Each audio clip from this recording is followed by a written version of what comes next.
सभी देखने वालों की खिदमत में मैं जावेद नसीम अपना आदाब, सलाम और नमस्कार पेश करता हूँ।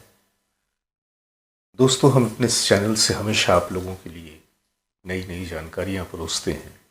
फिल्मों से, गानों से और फिल्मी कलाकारों से जुड़ी हुई कहानियाँ बताते हैं। और कभी कभी ऐसा भी होता है कि हम कुछ बुरी खबरों के साथ भी आपके सामने आ जाते हैं, और आज ऐसा ही हुआ है कि जब हम आपके सामने एक बुरी खबर लेकर हाजिर हुए हैं, और ये है कि हमारी फिल्म इंडस्ट्री के बड़े ही सीनियर आर्टिस्ट श्री चंद्रशेखर जी अब हमारे दरमियान नहीं रहे। चंद्रशेखर जी का असल नाम तो चंद्रशेखर वैद्य था, लेकिन इंडस्ट्री में वो चंद्रशेखर जी के नाम से ही मशहूर थे। और यूं कह लीजिए कि ताल्लुक़ तो उनका हैदराबाद से था, लेकिन बड़ी ही छोटी सी उम्र में, यानी कि तकरीबन 1940 में जब वो 18 साल के थे तो शहर हैदराबाद छोड़कर बॉम्बे चले आए। हीरो बनने की धुन थी। डांस करने का भी बड़ा शौक था, और डांस करने के इसी शौक ने उन्होंने उस ज़माने में यूके से एक डिप्लोमा लिया था वेस्टर्न डांसिंग का। इंडस्ट्री में आने के बाद वो यहाँ वहाँ कोशिशें करते रहे, और ऐसे में शमशाद बेगम जी की नज़र उन पर पड़ी और उन्होंने उनकी सिफारिश की, और शमशाद बेगम जी की सिफारिश से उन्हें एक जूनियर आर्टिस्ट की हैसियत से काम मिल गया। साल था 1950 का, फिल्म थी बेबस, और इसमें हीरो थे भारत भूषण जी। उसके बाद एक सिलसिला चल निकला और उन्होंने तकरीबन छोटी बड़ी कुल मिलाकर 250 फिल्मों में काम किया, अपने लिए फिल्में भी प्रोड्यूस की। और आपको याद होगा कि एक फिल्म आई थी चा चा चा, बड़े खूबसूरत गाने थे उसमें। रफ़ी साहब के 3 गाने थे, सुबह नाई शाम नाई, वो हम न थे वो तुम न थे, एक लली घर से चली, और साथ ही साथ एक डुएट था जो आशा जी के साथ था, और ये डुएट भी काफ़ी मशहूर हुआ था।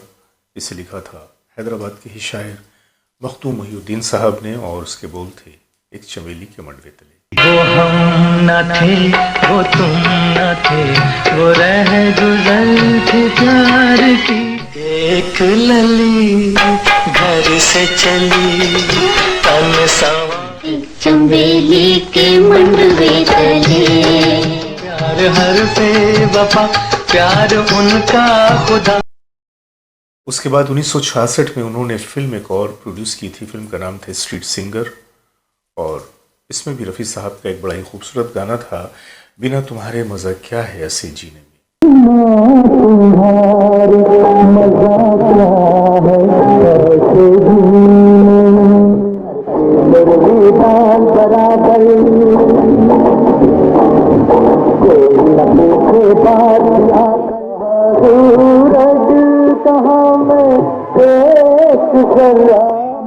हमारे बम्बई ये राज दुलारी बम्बई ये जान से प्यारी, जा जा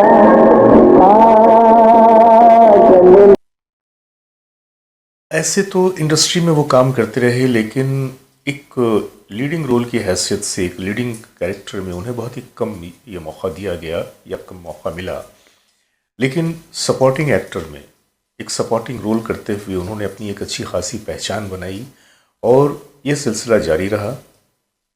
इंडस्ट्री में काम करने की लगन थी, लिहाजा 50 वर्ष की उम्र में उन्होंने गुलजार जी के साथ असिस्टेंट डायरेक्टर की हैसियत से काम करना शुरू कर दिया, और 1972 से लेकर 1976 तक तकरीबन 4 साल तक वो गुलजार जी के असिस्टेंट डायरेक्टर रहे। और उसी ज़माने में परिचय, कोशिश, अचानक, मौसम, आंधी, इस तरह की फिल्में आई जिसके वो असिस्टेंट डायरेक्टर थे। फिल्म बेबस के बाद उन्होंने और भी कई फिल्में, मसलन निर्दोषी, दा, फरमाइश और मीनार जैसी फिल्मों में जूनियर आर्टिस्ट की हैसियत से काम किया, और फिर 1953 में पहली बार एक हीरो की तरह से उन्हें मौका मिला। फिल्म थी सुरंग। सपोर्टिंग एक्टर की हैसियत से उन्हें पॉपुलैरिटी मिल रही थी। गेटवे ऑफ इंडिया, फैशन, बरसात की रात, बात एक रात की, रुस्तम बगदाद और जहां जैसी फिल्मों में उन्हें सपोर्टिंग लेकिन अहम रोल निभाए। जैसा कि मैंने आपको बताया कि फिल्म प्रोडक्शन और डायरेक्शन की तरफ भी उन्होंने अपने कदम बढ़ाए, और 1964 में फिल्म चाचा चा बनाई, जिसकी तफसील मैं आपको बता चुका हूँ।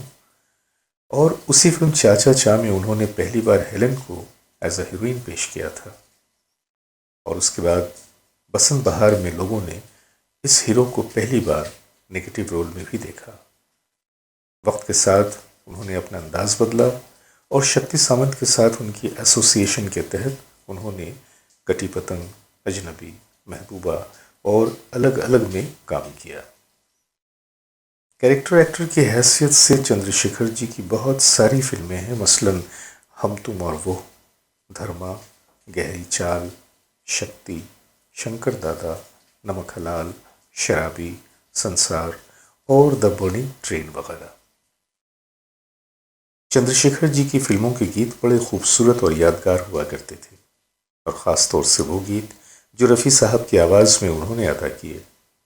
रफ़ी साहब ने चंद्रशेखर जी पे शूट किए जाने वाले 28 गीतों को अपनी आवाज़ दी, और हर गीत गोया सोने पे सुहागे जैसा था। लागे छूटे ना अब तो सनम, वो हम न थे वो तुम न थे, वो रह गुजर थे प्यार की एक चंबेली के मंडवे तले, प्यार हर पे वफा, प्यार उनका खुदा, वो गोरे गोरे गालों वाली काम तो बता के सहारा तेरे प्यार का।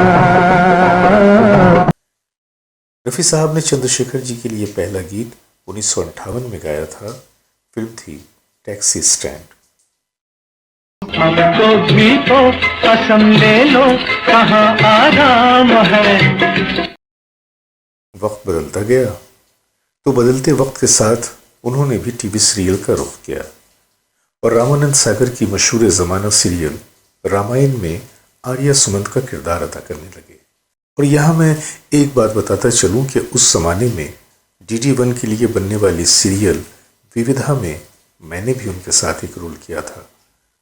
अक्सर हम रेसिस में बैठते तो मैं उन्हें अशार सुनाता, फिल्मों की बातें और ख़ास तौर से रफ़ी साहब की बातें किया करता। चंद्रशेखर जी सिर्फ फिल्मी अदाकार ही नहीं बल्कि एक समाजी नुमाइंदा भी थे, और सिने आर्टिस्ट एसोसिएशन के अलावा वो और भी कई जगहों पे मुंसलिक थे। सिंटा के वो 1985 से 1996 तक प्रेसिडेंट रहे, और फिल्म इंडस्ट्री से उन्होंने 2000 में खुद को अलग कर लिया। उनके बेटे और निर्देशक अशोक शेखर जी ने बताया कि यूं तो वो बिल्कुल ठीक थे, किसी तरह का कोई मर्ज नहीं था, कोई परेशानी नहीं थी। अपने ही घर में रात में नींद के दौरान ही उनकी आत्मा प्रवास कर गई, और यही उनकी ख्वाहिश थी कि वो किसी को तकलीफ दिए बगैर ऊपर वाले से जा मिले, और भगवान ने उनकी ख्वाहिश पूरी कर दी। हम ग्रेट लेजेंड्स की जानिब से उनकी आत्मा की शांति के लिए प्रार्थना करते हैं, और आपसे भी अनुरोध है कि चंद्रशेखर जी के लिए दुआ करें। ऊपर वाला हमारी श्रद्धांजलि और हमारी प्रार्थना को स्वीकार करे। इजाज़त दीजिए। नमस्कार।